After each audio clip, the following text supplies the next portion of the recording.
ഞാനിപ്പോൾ meditations by Marcus അരിയലസ് എന്നുള്ള ഈ ബുക്ക് വായിച്ചു കഴിഞ്ഞതേ ഉള്ളൂ. ഇതിൽ നിന്ന് എനിക്ക് 3 ഗുണപാഠങ്ങൾ കിട്ടിയിട്ടുണ്ട്.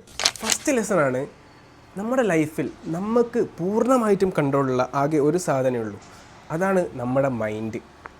ഫോർ എക്സാമ്പിൾ, എനിക്കൊരു ക്ലയൻറ്റിനെ നഷ്ടപ്പെട്ടു. അപ്പോൾ എനിക്ക് 2 ചോയ്സസ് ഉണ്ട്.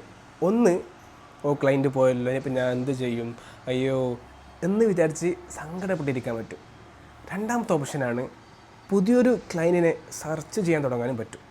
അപ്പോൾ ഈ 2 കാര്യങ്ങളും എൻ്റെ കൺട്രോളിലുള്ള ഓപ്ഷൻസാണ്. സോ ഒരിക്കലും നമുക്ക് നമ്മുടെ ലൈഫിൽ നമുക്ക് എന്താണ് സംഭവിക്കുന്നത് എന്നുള്ളത് കൺട്രോൾ ചെയ്യാൻ പറ്റില്ല. നമുക്ക് കൺട്രോൾ ചെയ്യാൻ പറ്റുന്നത് ആകെ നമ്മളെങ്ങനെയാണതായിട്ട് റിയാക്ട് ചെയ്യുന്നു എന്നുള്ളതാണ്. സോ നമ്മളിത് റിയലൈസ് ചെയ്താൽ തന്നെ നമ്മളെടുക്കുന്ന കുറേ ടെൻഷൻസും സ്ട്രെസ്സൊക്കെ വെറുതെയാണെന്ന് മനസ്സിലാവും. രണ്ടാമത്തെ ലെസണാണ്, നമ്മൾ പൊതുവേ മടിയന്മാരാണ്. We are just biologically build like that.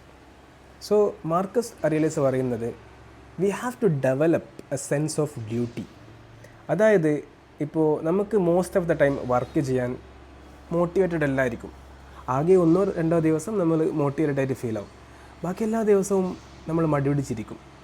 So ഈ ഒരു ടൈമിൽ നമ്മൾ സ്വയം ഒരു ചോദ്യം ചോദിക്കുക, ഞാൻ ഇതിനാണോ ലോകത്ത് വന്നത്, ഇങ്ങനെ മടി പിടിച്ചിരിക്കാൻ, അല്ലെങ്കിൽ എൻ്റെ ഡ്യൂട്ടി ചെയ്യാനോ? So we have to develop a sense of duty.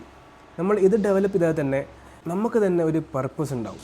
മൂന്നാമത്തെ ലെസണാണ്, നമ്മൾ കുറേ ടെൻഷനും കുറേ സ്ട്രെസ്സൊക്കെ ഇങ്ങനെ ഉണ്ടാകുമ്പോൾ സ്വയം ചിന്തിക്കുക, നമ്മൾ എന്തായാലും ഒരു ദിവസം മരിക്കും.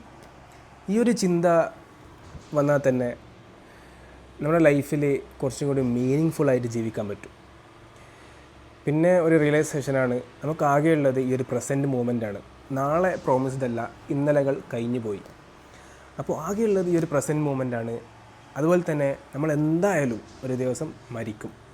സോ ഇതായിരുന്നു എൻ്റെ ലൈഫ് പേഴ്സ്പെക്റ്റീവ് തന്നെ മാറ്റിമറിച്ച 3 ലെസൺസ്.